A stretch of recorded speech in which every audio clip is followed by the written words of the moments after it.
Hello students, welcome to my YouTube channel.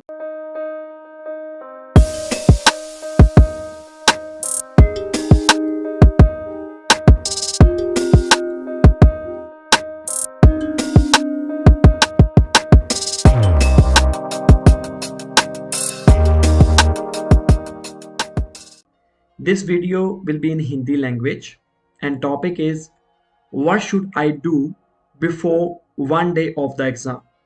बहुत सारे ऐसे स्टूडेंट्स हैं जो ये सोचते हैं कि हमें एग्जाम से एक दिन पहले क्या करना चाहिए। गाइस, सच मानो, एग्जाम से एक दिन पहले अगर आप टाइम मैनेजमेंट नहीं जानते हो एग्जाम को लेकर, आप बहुत सारी गलतियां करने वाले हो। अगर आप फर्स्ट टाइम जा रहे हो या एग्जाम दे दिया है, स्कोर्स नहीं आ रहे, मे बी ये एक रीजन हो सकता है आपको नहीं पता लग रहा कि आपने बिफोर एग्जाम पहले दिन, एक दिन जो रह गया है हमारा एग्जाम से, उसको कैसे हैंडल करना है। ये हमारा बहुत ही क्रूशियल टाइम है। बहुत सारे स्टूडेंट्स ने 2 हफ्ते, 3 हफ्ते, 4 हफ्ते या जितना भी मेहनत की है, अब टाइम आया है हमारी मेहनत को रंग लगने के लिए। लेकिन अब हम कॉन्फिडेंस अगर लूज कर जाते हैं तो सारी जो मेहनत की है वो बेकार जा सकती है। तो इसीलिए मैं ये वीडियो स्पेशल आप स्टूडेंट्स के लिए बना रहा हूं। आपको मैं बताऊंगा किन चीजों का आपको ध्यान रखने की जरूरत है before one day of the exam. तो ये कॉमन क्वेश्चन है, मैंने इसके ऊपर वीडियो बनानी थी लेकिन मैं नहीं बना पाया, माइंड से निकल गया। आज फिर एक स्टूडेंट ने कमेंट किया है तो मैंने सोचा कि आज इस वीडियो को बना दें। What should I do before one day of the exam? Very important topic.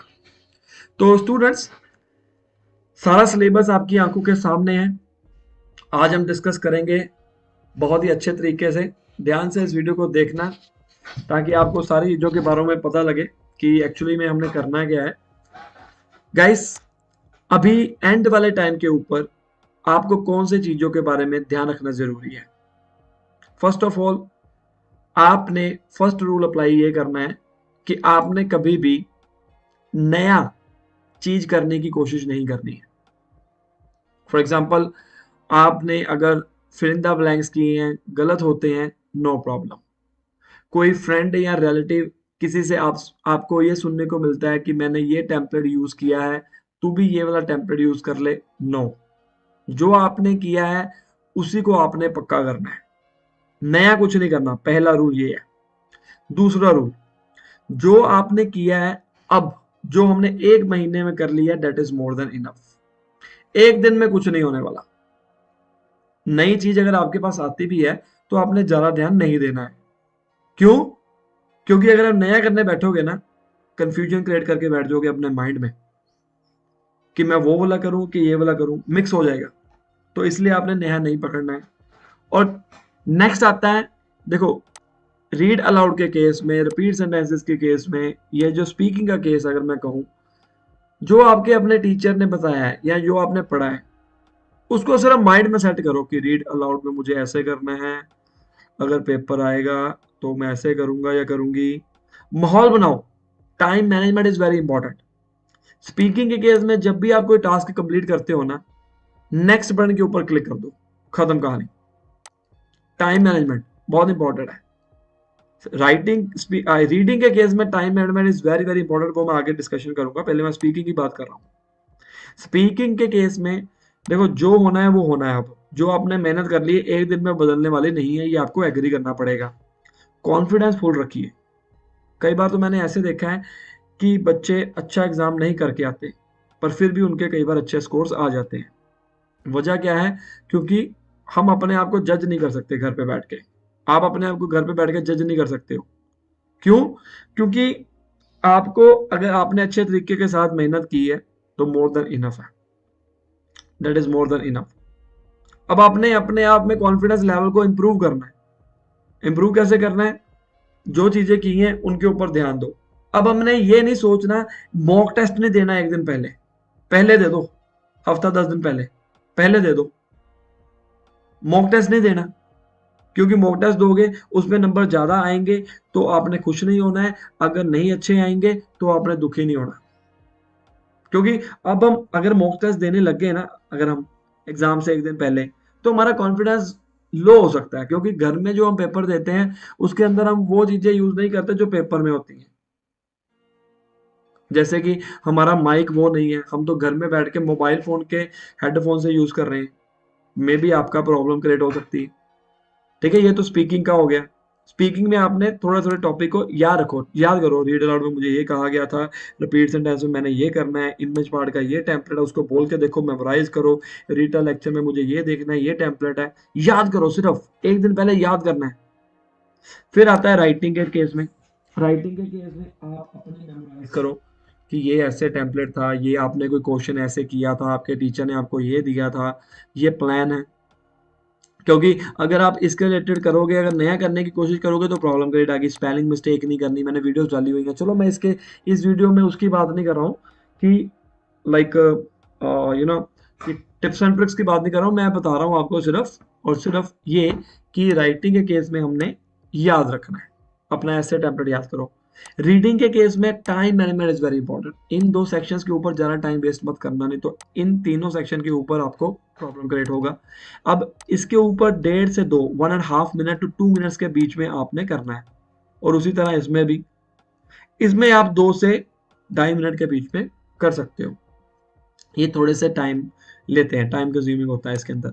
अगर आपने इनके ऊपर ज्यादा ध्यान दे दिया, आधा मिनट लगाओ, 30 सेकेंड्स, खत्म कहानी। मैंने दिया हुआ अपनी वीडियोस में कि आप इसको कैसे सॉल्व कर सकते हो।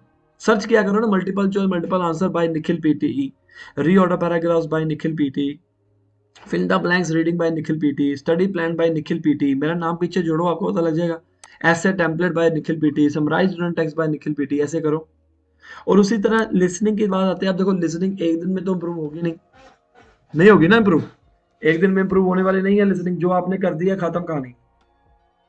बस आप ये देखो कि मेरे जो किया है मैंने, उसके ऊपर मुझे याद है कि नहीं याद है। ऑब्वियसली बात है, याद होगा। तो इन 4 सेक्शंस के ऊपर ध्यान नहीं देना है।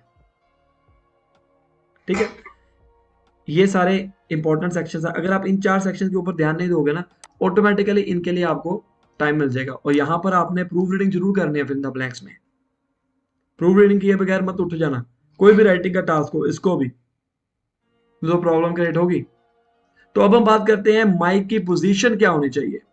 गाइस देखो, जब आप एग्जाम देने जाओगे ना, स्पीकिंग के केस में सारे बच्चे इकट्ठे बोलेंगे। जब सारे बच्चे इकट्ठे बोलेंगे तो आपको डिस्टरबेंस क्रिएट हो सकती है। आपने अपनी स्क्रीन के सामने सिर्फ रखना है, ये नहीं करना कि उधर क्या हो रहा है, इधर क्या हो रहा है। आपने अपना फोकस सिर्फ स्क्रीन के सामने रखो। अगर टाइम बच जाता है ना, उसको दोबारा पढ़ना शुरू कर दो, कोई दिक्कत नहीं। क्योंकि इसमें आपका बहुत क्रूशियल टाइम है। एक दिन पहले मतलब फुल कॉन्फिडेंस होना चाहिए आपके अंदर। ये मत करो मेरे प्रैक्टिस के दौरान मेरे इतने स्कोर्स आ रहे हैं, कम हो गए, अरे भाई मेरा तो कल पेपर है, मैं तो तैयार नहीं हुआ। नहीं, ऐसा नहीं है गाइस। अगर आपने अच्छे से प्रैक्टिस की होगी तो definitely you will get good scores. तो बिफोर एग्जाम अपने माइंड को सेट करो, मेमोराइज करो। मुझे ये चीजें पता थी, मैंने ये करूंगा, ये ऐसे हो जाएगा, ऐसे रिपीट सेंटेंस होगा, ऐसे करना है। अगर आप दिमाग को करोगे ना, डेफिनेटली आपके अच्छे स्कोर्स आ जाएंगे। ये कॉन्फिडेंस इंक्रीज करना पड़ेगा।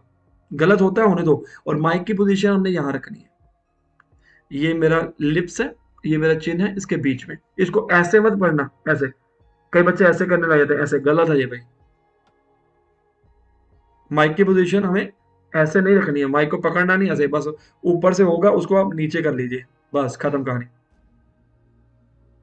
ठीक है ना। तो ये बातों को आपने ध्यान में रखना है गाइस। और पेपर से पहले किसी स्टूडेंट से आपने कोई बात नहीं करनी। वहां पर आप जाओगे ना, बहुत सारे स्टूडेंट्स होंगे, नेगेटिविटी को फैलाते हैं कई बार। मैं तो इतनी बार पेपर दे के आया था। चलो मैं तो कहता हूँ सभी का फर्स्ट टाइम हो जाए, अपना अपना एक्सपीरियंस होता है, कई बार नहीं हो पाता। यार मैंने इससे कोचिंग ली, मेरा तो 5वीं बार है, मेरा तो 6वीं बार है। वो डाउन करता है, किसी से कोई बात नहीं करनी। आधे घंटे पहले जाओ, पासपोर्ट साथ में लेके जाना। कोई अंदर चीजें नहीं जाएंगी आपकी, सिर्फ आपका पासपोर्ट जाएगा। और अगर और चीजें होंगी, वहां पर लॉकर होगा, वहां पर वो रखवा देंगे, आपको एक की दे देंगे। आपका पासपोर्ट और आपकी की, ये दो चीजें साथ में लेके जाएंगी। ना मोबाइल फोन, ना आपका हैंकी लेके जाएगा साथ में, अंदर लेके जाओगे, कुछ नहीं लेके जा सकते आप। राइट। तो दिस इज ऑल अबाउट कि आपको क्या करना चाहिए बिफोर एग्जाम। आई होप आपको पता लग चुका होगा कि before one day what you will do. Confidence full रखो, कर दो काम, वीडियो चेक करो और मुझे रिजल्ट जरूर बताना अगर आपका अच्छा आता है इस प्लान के जरिए।